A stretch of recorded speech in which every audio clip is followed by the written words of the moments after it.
Chapter 6. Magelet. The next day, a month after her arrival, she was waiting for the trainees to finish their morning workout when she heard a low, persistent rumble. For a week, the hill above the barracks had swarmed with men loading empty wagons. Now draft horses had been hitched to the wagons. One by one, they towed the laden vehicles up the hill. Sarge clapped Dane on the shoulder. "This is it," he said cheerfully. "The king is on his way, so we can be on ours. I'm ready." "I'm confused," she said, craning to see his face. "He's on what way?" "See, my lamb, in summer the king goes on progress to see how fares the kingdom. Soon as he goes, the queen takes the trainees to our summer camp." "Pirate swoop this year," Alana put in. She had been training with the riders for the last week. "We set out tomorrow." "That isn't much notice," remarked Ferrant, who had overheard. "How much notice do you need, trainee?" Sarge asked. "You have half a day to prepare. One day you'll have to roll out of bed ready for a long ride. Then you'll appreciate this leisurely pace." Technically, Dane thought that night, the trainees didn't even have half a day to get ready. They'd put in their usual afternoon work with their spare mounts. The only change in their routine was that they were excused from their lessons before meditation to pack. She hadn't been excused from her lessons, but she had little packing to do. Meditation was held, as always, in the mess hall, and everyone attended. When Newmar gave the word to begin, she decided to try her idea from the night before. Instead of thinking of nothing, she closed her eyes and listened. How could breathing be so loud? She concentrated, putting the sound of her lungs aside. As the noise lessened, her nerves calmed. Her neck itched, but it was a distant feeling, not a distracting one. She scratched lazily and let her hand settle into her lap. A drum-like thud in her ears was her own heart. "Easy," she told it in her mind, and the sound retreated. Something bumped steadily at the front of the mess. Tahoe, lying near Anawa, was wagging his tail. Dane peeked and saw the dog shining with copper fire. She looked at Anawa. The Khmer was veined with fine copper threads. Taking a deep breath, she looked inside. The wellspring of her own power was there, just as it had been the night by the Undine's pool. Remembering Newmar's lectures, she tracked how it had felt just now, to listen and to find her power, and memorized it. When she placed the feeling in her mind, she knew exactly where it was and how to find it again, quickly. "It's organized," she thought with an inner smile. She let the excitement fade and listened again. In the closed and dark kitchen at her back, mice hunted for scraps. She directed them to a rind of cheese she'd hidden for them behind the long table, then sent out her hearing out of the mess hall into the night. Sounds crushed into her skull. Bats seeking insects, cats on the hunt, kennelled dogs settling for sleep, horses relaxing, the hawks in the palace mews. It was too much to hear all at once. She almost lost her inner silence in panic. Stopping, she pushed the animal sounds back with her mind until they didn't overpower her. Only when she was sure they were under control did she send her hearing out to the horse meadow once more.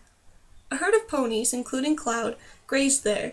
All of them knew her by now from the silent calling lessons. She joined with them, entering the herd. A breeze filled the air, bringing lush scents, ripe grass, leaves, the heady, rich smell of the earth. Around her were the others, her brothers and sisters. A king stallion watched over their family, ready to lead them to safety at the smallest hint of danger. Spring made them all coltish. With a snort, the king horse broke into a run, just to be running. The herd and Dane followed, racing, black earth thudding under their hooves, the night air in their nostrils. With the herd she was safe. With the herd she had all she could need of comrades and family. Cloud knew the instant Dane came into the herd. She'd seen this coming as the stork man encouraged the girl to venture farther and farther from herself. Tonight the feel of Dane's presence was stronger than it had been since they came to the giant human stable, making Cloud edgy. When Dane's spirit began to change, to take on the scent of the herd, the mare knew they were in trouble again. She ran for the fence and jumped it. From the meadow she felt the herd call to go with them. She wavered, wanting to follow. Then, with an angry neigh at the part of her that made her think unhorse-like things, she broke free of the call and ran to the stable where Dane's body was. The gate was barred. She flung herself at it, flailing with her hooves. Putting her hindquarters into it, she kicked the gate once, twice, and again, until the large man, the wood-brown man, yanked it open. She shoved past him, no time to be polite, and looked around this room that smelled of human food. Sure enough, there Dane sat on the ground, front hooves limp in her lap, eyes closed. Cloud went to the girl and knocked her over. A warm force slammed into Dane's body. Suddenly she was free of the herd, safe inside her own mind. Opening her eyes, she saw Cloud standing over her. People around them were talking. "I did it again, didn't I?" she whispered. Newmar knelt beside her, dark eyes worried. "What happened? She nearly kicked down the door to get at you." Dane was shaking. They didn't know. They didn't know what Cloud had prevented. "Thank you," she told the mare. "Don't run with the people again until you remember to hold on to yourself," the mare ordered. "I won't always be here to wake you up." Dane fumbled in her pocket and produced 2 lumps of sugar. "You'd best go outside now," she whispered, and Cloud obeyed. Newmar helped the girl to her feet. "It's all right," he told everyone. "We were just trying an experiment. I didn't realize it would work so well." Shielding her from the stares of the trainees, he guided Dane out of the mess and into her own room. "What happened?" he asked, closing the door. "I felt sick," she lied. "Just a headache. That's all." "Cloud wouldn't come here for that," he retorted. "She was in a panic. What went wrong? And what's this?" The badger's token had fallen outside her shirt. He picked it up, squinting at it. "From its appearance, it's a claw." "It's mine," she retorted, yanking it away from him. "It's private. Can't I have anything private anymore?" Dane, her voice rose. She knew she was about to cry. "Would you please go away? I'm tired and my head hurts. Can't you leave me alone for once?" "Very well." His face was grave and sad. "But I wish you would trust me." He left, quietly shutting the door. Dane sat on her bed, tears on her cheeks. What could she do? If she went too deep in meditation, she risked madness. If she didn't go deep, he said I might learn to heal, she thought desperately, squeezing the claw tight. But I have to master this first, or I'll never be able to heal. Caught between the fear of losing control and wanting the power Newmar said she could have, the girl tossed and turned all night. She would doze off, only to dream of running down a forest trail on all fours. Behind her would be the trainees, or the King's Own, or Stormwings, tracking her so they could tear her to pieces. Habit woke her at dawn. The hour Sarge usually bellowed for everyone to turn out. That morning the trainees had been given an extra hour to sleep, which meant if she hurried, she'd have the stable to herself. Soundlessly she called Cloud in for a thorough grooming and breakfast. There'd be no time for it later on. Anno had asked her to handle the supply wagon, and Dane expected her time before they left would be spent looking over the cart horse and making sure any last-minute additions to her load were safely stowed away. A stranger was in the stable, a pot-bellied man the ponies greeted with enthusiasm from their stalls. Copper fires shone inside his red face. When he saw her, his head flew up as if he were a surprised horse. Suddenly shy, Dane halted just inside the door. "Excuse me, might you be Stefan, the chief hostler?" "Maybe. Who are you?" "He can't see it in me," she realized. "I can see his magic, but he can't see mine." "Dane, sir. Master Newmar said you have wild magic. So do I." The man relaxed, slightly. "You're the new one, then. I brung ye a cart horse." He led her to a newcomer, a sturdy bay cob. "This be Mangle." Dane offered the gelding her hands to sniff. "Mangle?" she asked with a grin. The cob felt like a calm, well-behaved sort of horse to her. Stefan smiled and ducked his head. "Oh, well," he muttered by way of explanation. "Anyway, he's good for whatever you need in the way of work." Dane leaned down to blow in Mangle's nostrils. "He likes you. Anwa said I needn't worry if you was in charge of him." Cloud butted him from behind. "Who's this fine lady?" He bent to the task of greeting the mare, while Dane finished getting acquainted with the cob.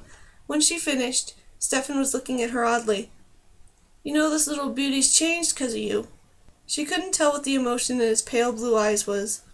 "Me and Cloud have been through a lot together." He gave the mare a last pat. "It shows." With a wave to Dane, he walked to the stable door. "Master Stefan?" He turned to look at her. "Do you ever want to run with the herd?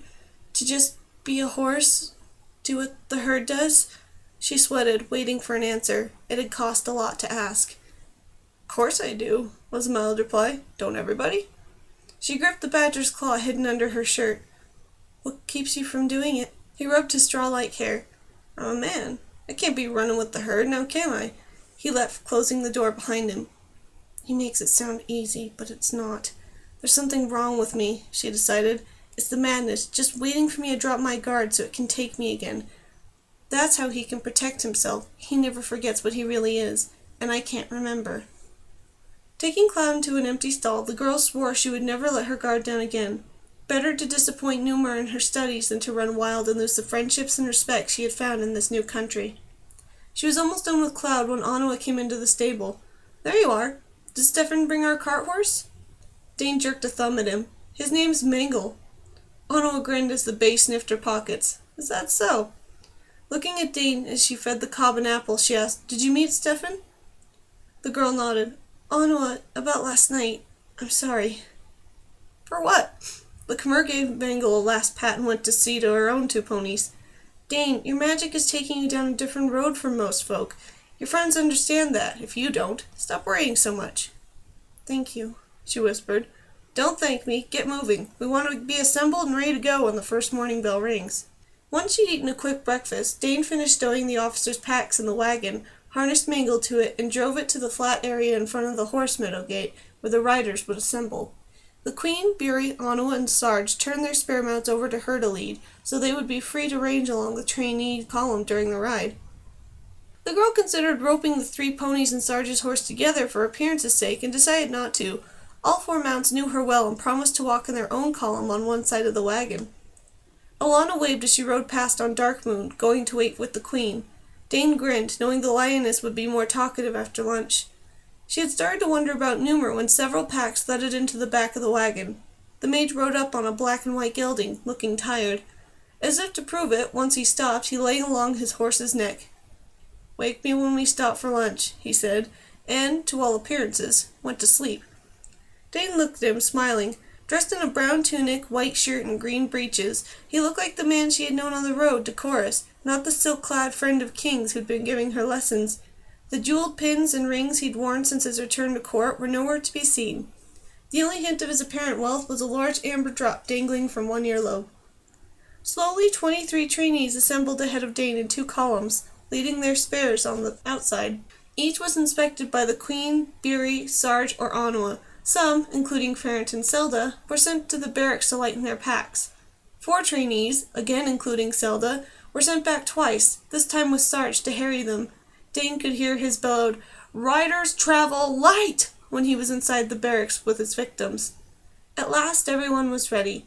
Alana and Buri took places on the left, Sarge and Anua on the right, outside the columns. Fayette rode to the head of the company, and Dane nudged Numer. He opened a bloodshot eye. "I think this is it," she whispered. He nodded and straightened in the saddle.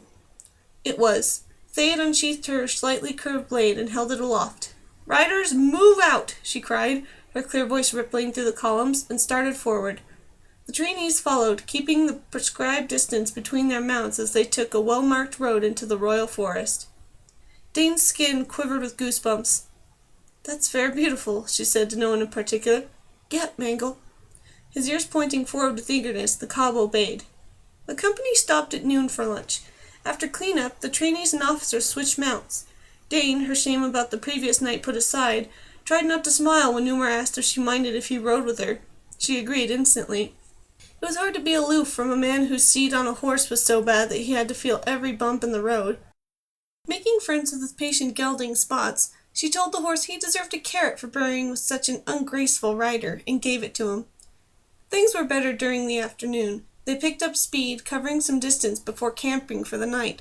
Supper came from kettles that had been stowed in her wagon, their contents gently reheated over that night's fires. "Tomorrow you hunt for your meal," Sarge warned as they filled their bowls with stew. "You'd best make less noise, my lambs, or you won't eat." Dane, settling between Miri and Evan, fought to hide a smile. Returning to the fire after she had cleaned and put away her things, she was intercepted by Numer and led away from the trainees to an isolated clearing. "Lessons," he said firmly. "As long as you and I are within riding distance of each other, my Magelet, we will have lessons." She couldn't protest, really. She knew the trainees were having lessons and, unlike them, she didn't have the excuse of having fought 2 spirited ponies all day. With a sigh, she took a seat on a nearby rock. Numer put her book on another rock, where Cloud, who'd joined them, couldn't nibble on it, and took a tailor's seat next to Dane. He rubbed his large hands together. "Tonight we'll try something a bit different. While you are washing up, I untethered Mangle and Spots. I want you to call them both to us at the same time." "Why can't I call them one at a time?" "You're being difficult," was the forbidding reply. "It doesn't make sense." Remember the Stormwing attack in the horse meadow? You called quite a few animals to you all at once. You might need to do something like that again one day. Wouldn't it be nice if, instead of calling entire herds, you only called enough horses to keep you safe?" He had her there. She found the copper thread in her mind, the one she wrapped around a call to an animal, and held it. "Mangle, Spots," she called, "would you come here, please?" They crashed through the brush, coming to nuzzle her and Numer. "See? That wasn't so bad," he told her. "Send them back, please." With an apology and a short explanation to the horses, Dane obeyed. Numer held up thumb and forefinger. Between them sparkled a tiny ball of his magic. "Onawa, now, if you please," he said calmly. Putting thumb and forefinger together, he snuffed the ball out. "Our friend is releasing some of the other mounts," he told Dane. "How many has she loosed?" Dane listened. "Not with my ears," she reminded herself. "Spots and Mangle are still free. Onawa's loose. Let's see, Ox in general, Sarge's 2 horses, and her pair, Whisper and Silk, and also Darkmoon." "Call them," Numer said. She struggled with the calling magic. It only worked for 1 creature, or 2 at best, because all she did was focus the magic on an easy-to-hear mind. To call several minds, she had to open her mind to her surroundings. She tried it and lost her concentration when an owl screeched overhead. "Relax," Numer said, his voice pitched low. "It gets easier with practice. Find them and call them, softly. You don't need too much." She nodded, wiped her face on her sleeve, and tried again. Closing her eyes, she listened for the ones who were free of their ropes. That was easy. A tethered horse was always aware of the thing that kept him from getting that extra juicy clump of grass just out of reach. There, she had them. She opened the cupboard in her mind where she'd put her calling skill. A scent of deer on the breeze, a frog croaking in the distance, the soft patter of bats hunting overhead. The herd was around her, contentedly browsing on lush, fat grasses that had been amazingly overlooked by the deer. Ox in general were with her, then Whisper, Silk, Spots, Mangle. Darkmoon, young and blood-proud, fought her command. She'd teach him to obey with hooves and teeth if need be, to give way to her domination. She gasped and threw herself out of the magic. The herd had caught her up so much easier than last night. "I can't," she told Numer, her voice shaking. "My head aches." "You must learn this." For the first time since he started her lessons, his voice was stern. "You didn't have a headache before. Try again." "I can't," she thought, but there was no sense in telling him that, not unless she wanted to tell him everything. Desperate, she cheated, and hated herself for cheating. She wrinkled her face, clenched her teeth, shut her eyes.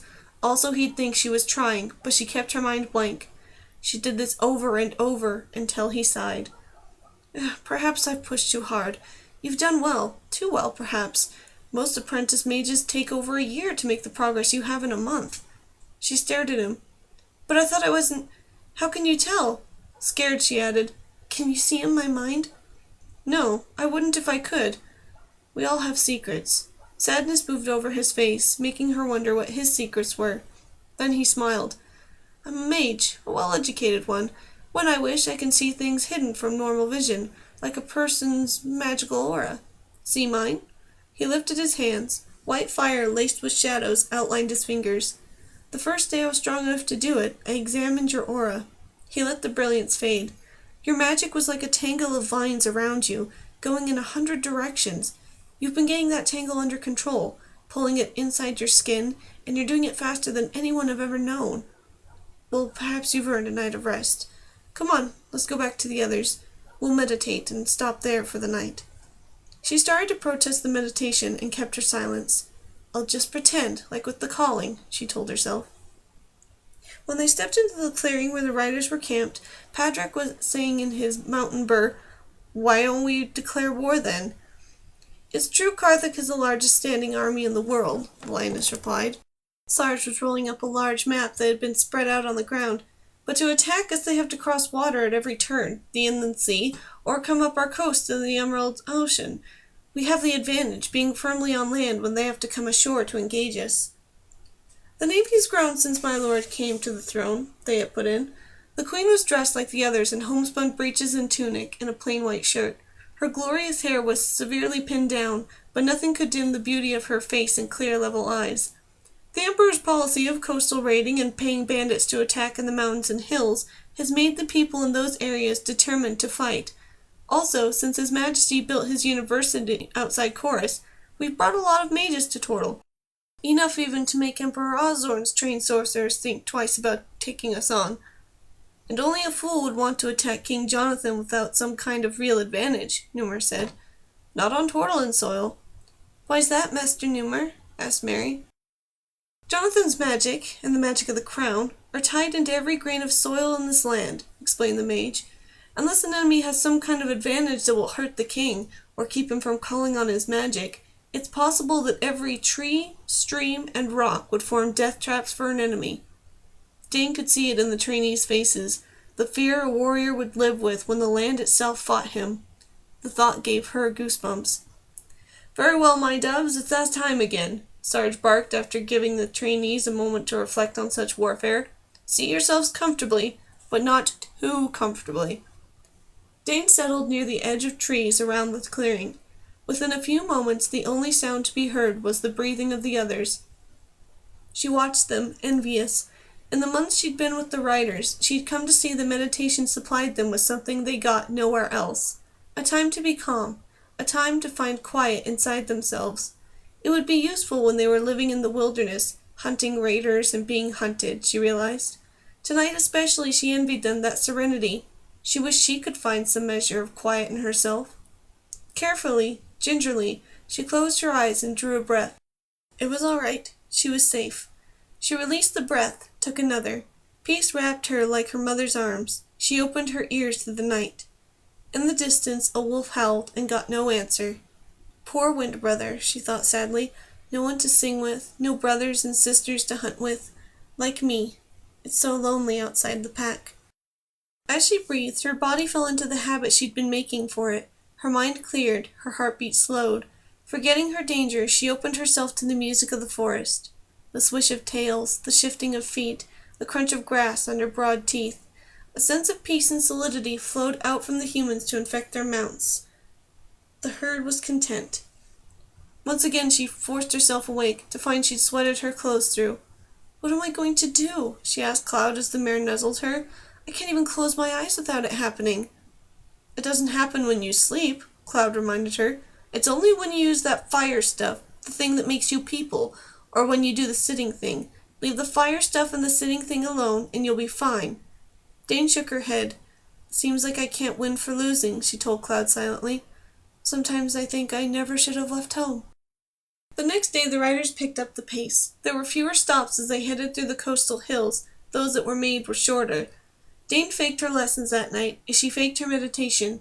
She thought she'd handled it well, too, until Numer stopped her just before she climbed into her bedroll. Are you all right? He asked, feeling her forehead. Is something wrong? Looking up at him, she swallowed hard. What's wrong, except for me being worked to death? She asked, trying to put him off by being rude. Honestly, can't you stop fussing at me for one day? Tahoe whined from his spot near Anua's bed, worried by Dane's tone. Glancing over at him, Dane saw that Anua, Evan, Miri, and the lioness had heard her as well and were staring at her as if she'd just grown horns. I'm tired of being watched all the time, too. She struggled into her blankets and wrapped herself in them, not wanting to see how they reacted to that. She heard Numer sigh. He patted her shoulder. Sleep well, Magelet. He walked away as Tahoe came to lay down next to her. Tears rolled down her cheeks as she hid her face in her covers. I'm afraid, she wanted to tell her human friends. I'm afraid if I go any deeper in my magic, I'll forget who I am. She woke in the morning to a campsite draped in fog. Without speaking to anyone, she groomed and fed Mangle and Cloud, and hitched Mangle to the wagon. She drove in silence all day, ignoring the worry she saw on Anua's and Numer's faces. The fog burned off by mid-morning, leaving the air crisp. By afternoon, the breeze coming out of the west bore a new scent to it, tangy and strange. She sniffed it often, wondering what it was. That's the sea, Mary told her when she saw Dane lift her nose to the air. Her cheeks were flushed, her green eyes sparkled. It's close. That's brine you smell, and seaweed. I can't believe how much I missed it.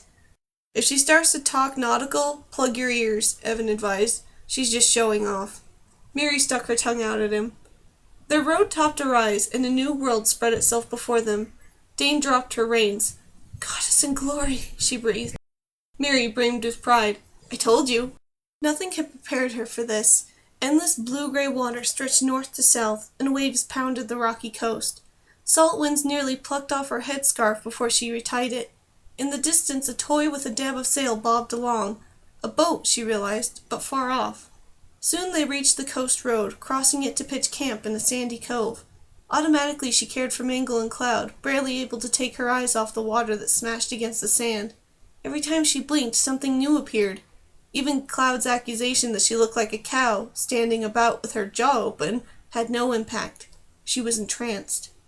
As soon as archery practice was done, Mary and Alana took the trainees to find supper in the rock pools of the northern curve of the beach, leaving the officers and Dane to entertain themselves. Fayette removed her boots and stockings, rolling up the legs of her breeches. "Come on," she told Dane. "We'll go for a walk." She ran to join the Queen, trying to shed her boots at the same time. The woman laughed and steadied her as Dane wrestled her footgear off. "It won't go away," she said. "Slow down. Onawa says you never saw it before?" "No, Mum." She made sure her breeches, rolled above the knee like the Queen's, were tucked in securely. "Then look. See how steep the beach is? It means waves pounded it hard. They create a force called undertow that grabs you and drags you out if you're careful. The easier a beach slopes into the water, the less undertow you'll find. Never forget it's there, Dane." Fayette's low voice was stern. "Plenty of good swimmers drown because they can't fight that drag." Dane nodded soberly. This place had dangers, like any other part of the world. That made sense. "Then let's go." The Queen stepped down as a wave hit the shore and let foaming water surround her ankles. Dane took a breath and followed. The water was icy. When it met her skin, she heard singing. Gasping, she jumped back. Fayette stood ankle-deep in the retreating waves, fighting to keep her balance as they ate at the sand under her feet. "Too cold?" she asked, grinning. She doesn't hear it, Dane thought. "Come on," the Queen urged. "You'll be numb before long." She walked forward,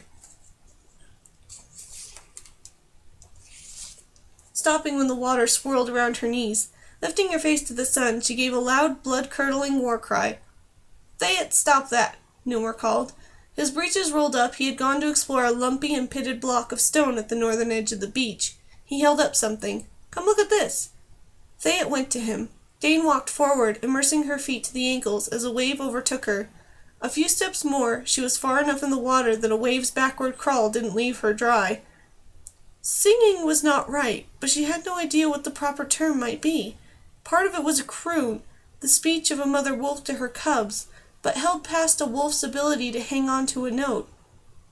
A moaning whistle followed, then a series of short, high notes. The quality of the eerie calls was something like sound carried inside a cave. Almost, but not entirely. "Hello?" she cried silently. All she needed was for Newmar to ask why she was talking to the ocean. "Who are you?" There was no answer, not even the shift of attention she felt in most animals. Were these monsters? No, there was no gold fire in her mind. She gripped a thread of her magic, as much as she dared use, and tried again. "Is anyone there? It's me, it's Dane. Can you hear me?" The songs, there were many, all beautiful and different, faltered. "Call?" The voice was faint and alien, unlike any animal voice she'd heard in her life. She strained to hear without using her power to help her listen. "Yes, I'm calling. Me, here by the rocks." "No call." "I called." "I did." "Where are you?" "Who are you?" "Calf call?" "No call." "I'm not loud enough," she realized. "If I used my magic, maybe they could hear me, but I don't dare." Fayette yelled, trying to get Dane's attention. Dane turned, but before she could answer, a heavy force slammed into her. Down she went, mouth filling with brine. Trying to rise, she was slammed again and thrust deeper in the water by the animal's impact. She opened her mouth to scream and breathed seawater. Mary and Evan said later she popped into the air to hang upside down from an unseen hand, pouring water as she fought. She only knew she was free to cough and vomit out the liquid that had nearly killed her. Looking down, she shrieked, clawing at the invisible grip on her ankles. Then the hands that weren't there whisked her to the beach, where Onawa waited with a blanket. Dane was put gently on her feet, but her knees gave. Onawa caught her before she fell. Newmar strode down the beach toward them, his face like a thundercloud. Black fire shot with lightning gathered around his outstretched hand. Sarge grabbed up a quiver of javelins, Beery her double-curved bow. Both raced to attack the brown creature lumbering up onto shore. Dane saw them just in time. "No, don't!" She threw herself in front of the animal. "Don't!" She screeched when fire left numerous fingers flying at them. He twisted his hand and it vanished. Clutching the blanket around her, she faced the one who had tried to kill her. He returned her look with huge liquid brown eyes set in a pointed face capped by a small crest. His body was wide in the center and pointed at both ends. Covered with slick, blonde-brown fur that went light and shaggy around his head, he waddled toward her on fins that ended in claws. Curiously, she touched his chin and lifted his head, the better to see his slit-like nostrils and small, curled-leaf ears. Like most of the big predators she had met, he chose to speak in sounds. He chattered away in sharp, varied barks. He was confused. He thought she was a rival male come to take his harem. She looked where he did. 12 furry lumps, all a fourth to a third smaller than the male, watched her from the most southern arm of the cove. "Why did you think I was another male?" she asked, curious. She felt like one, a king bull. He'd been terrified. He was young, and the power of her mind had convinced him she could easily take his females. "Well, I'm no king bull," Dane assured him, tickling his curving whiskers until he calmed down. "It's just me, whatever that is." He was relieved. His harem was safe. "May I visit after supper?" she asked. "Food?" Pictures of fat, juicy fish were in his mind, and the knowledge he couldn't leave the females to hunt. She promised to bring him something. It seemed the least she could do after giving him such a scare. He barked his thanks and slipped into the water, anxious to return to his mates before another male sneaked up on them. "I forgot to ask what he was," Dane muttered to herself. "Sea lion." Mary had come to stand beside her. "They're touchy in the breeding season. The way he went for you, it looked like he thought you were another male coming to steal his wives." "Do they eat in the breeding season?" Dane asked, curious. "Not the beach masters. If they hunt, another male will take their harems. They can go 2 months without food." "Wait, Walker, defend us. Look!"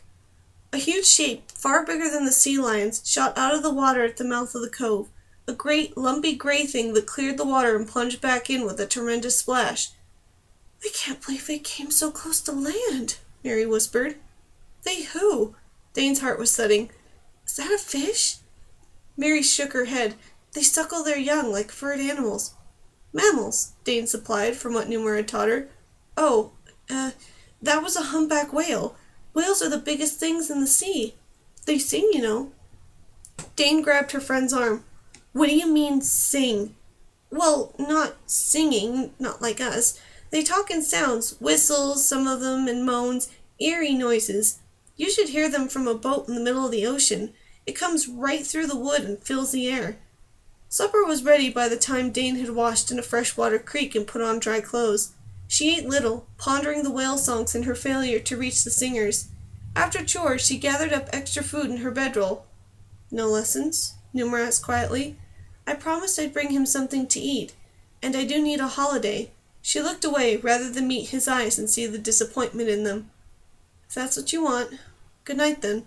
But he watched her all the way as she walked down to the sea lions. The beachmaster greeted her, and her food, with enthusiasm, and let one of his wives show the girl the first of the spring's new pups.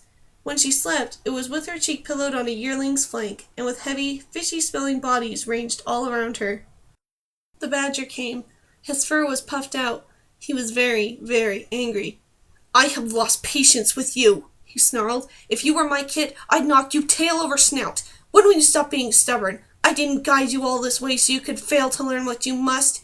Tell these people what happened at that town of yours. Tell them what you're afraid of. Did you think I would send you to more hunters?" "Predators," she told him. With a smack of one heavy paw, he knocked her onto her behind and jumped onto her chest. "Don't talk back, youngster.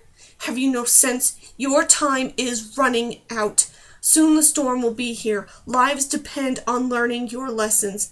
I realize you are only a kid, but even you must see there is more at stake than your fear of the hunt. Now promise me you will tell them." She hesitated, and the badger snarled, "Promise me!" He bore down on her with his will, thrusting his face into hers. She wondered later if it was the force of his mind, or the overpowering reek of his supper, decayed rabbit and a few worms, that made her surrender. "I promise. Tomorrow, and not 1 day later." He climbed off her chest, and she could breathe. She sat up, pulling air into her squashed lungs. "Well, you're a good enough girl," he grumbled. It was as much of an apology from him as she would get. "I just worry about you and Things are moving so fast. He lifted his nose and sniffed. Phew! These friends of yours stink of fish. She woke to fog, dense and wet, beating in the sea lion's fur. Sitting up, she winced. She felt like one large bruise. Luck had been with her the day before. If she hadn't been in shallow water, she would have died, smashed by 450 pounds of fast-moving sea lion. On top of the bruised ache were sharp, new pains. Peering inside her shirt, she found deep gouges, 4 on each shoulder, as if a badger had rested his weight there. The morning fog turned into rain, and Thea had announced they would remain in their present camp. Steeling herself, Dane approached Anawa and Numer as breakfast was being served. "Can I talk to you later?" she asked. "Alone?" She swallowed. "There's something about me you ought to know." A few words to Thea and Buri were all that was needed. Numer and Anawa followed her to the south end of the cove, where a rock overhang kept a strip of sand dry. Numer built a fire. Tahoy sprawled between him and Anawa, head on Anawa's lap, his belly to the warmth of the flames.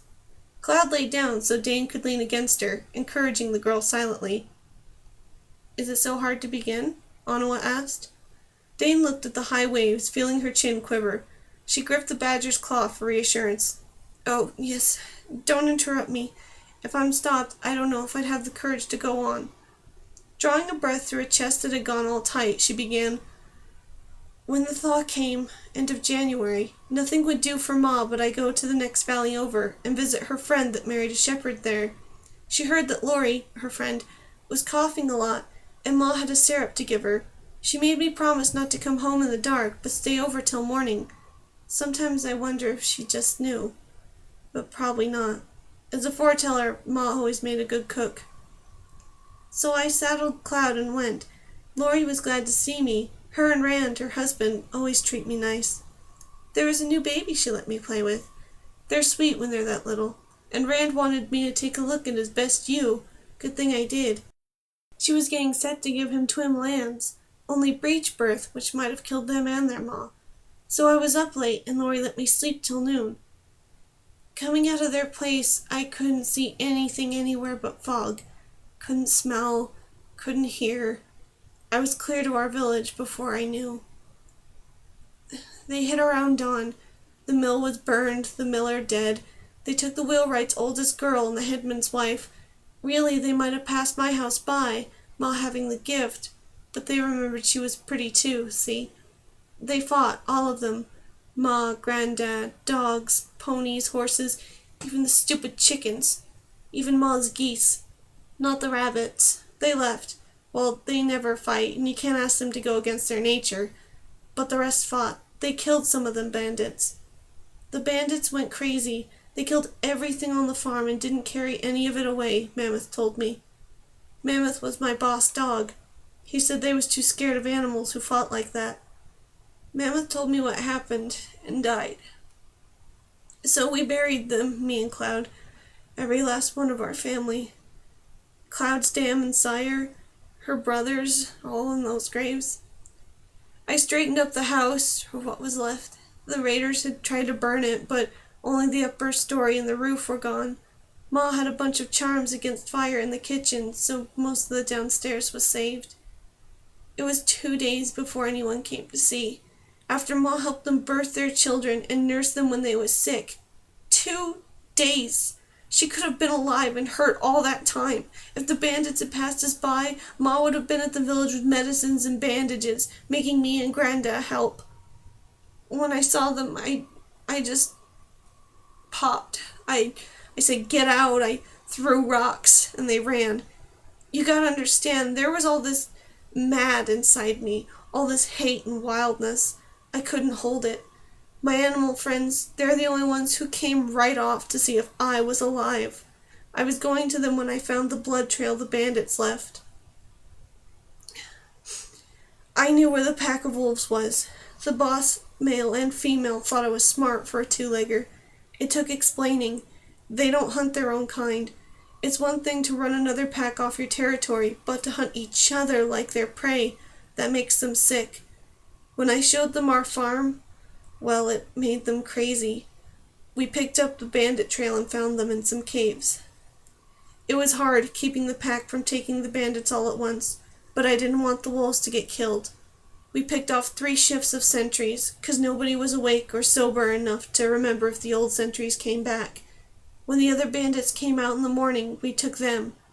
I remembered enough to let the woman taken from the village loose, and kept my pack brothers from killing them too. By then, I was gone wild entirely. I went to all 4s, and me and the pack denned in the bandit caves. I was safe with the pack. Cloud couldn't even talk to me. It scared her silly being around the wolves, but I remembered she was family, and I wouldn't let them get her. There was plenty of meat anyway from all the bandits stole. We heard the humans coming. I told the pack to go to the old den. I waited to see what was what. Maybe I was getting human again a little. I hid in the brush. They sent Hakon Falconer ahead to talk to me. He used to visit Ma and stay over before he married again. He'd have wed Ma, but I heard her tell him my dad wouldn't like it. She always spoke of my dad that way, as if he was just around the corner. Anyway, Hakon treated me all right, even after he married, because I helped with his birds. He said the women we set loose made it home and told what we did. He said I'd best come in now before I took sick. He said he'd put me up and I could earn my keep with him. He trained falcons for our Lord. I came out onto the road. They'd have had me, but Cloud snuck up on one of the archers and kicked him. He shot too soon and I ran. Hakon said I was crazy. It was for my own good. He said I was like the rabid bear. I had to be put down merciful. If I'd come out, it'd be over in a minute. It wouldn't hurt at all. The rest of them were calling me a monster. Then they tried to set the dogs on me, but the dogs wouldn't go. When them with ponies tried to come after me, the ponies threw them and lit out for home. The men should have known they couldn't get their animals to come after me. Me and Cloud headed up into the rocks. Trouble was they were mountain men, fair trackers even without dogs. I wasn't thinking like a human, so I didn't remember to hide my trail. The weather didn't help either. I don't know how long they hunted me. I think it was most of a week. I got pretty tired and cold and hungry. Cloud saved me. She started to nip and bite my arms. See, this one left a scar above my elbow. She only left me alone when I got on my hind feet. When I got used to walking like that, I remembered I was human, and I knew I had to get out of Snowsdale. I snuck back home, got the things I had left, and came south. That's why I've been scared with the lessons. It never happened before my folks got killed. But now, when I go deep into my magic, or the meditating, when I'm by myself, I start thinking like the closest group of animals, like a herd of horses or a pack. I forget I'm human. I forget I'm me. I was afraid to tell the truth. You don't know what it's like having them you knew all your life hunt you like you was a deer. Hearing them on your trail and knowing if you don't start running, your hide'll get stretched on a frame and the rest of you goes into someone's stew pot. And I was crazy, running on all 4s, hunting with a pack. I wanted to forget all that if I could. I wanted to be all new here, all normal, just like everyone else. Only I guess I can't. The badger says I have to learn.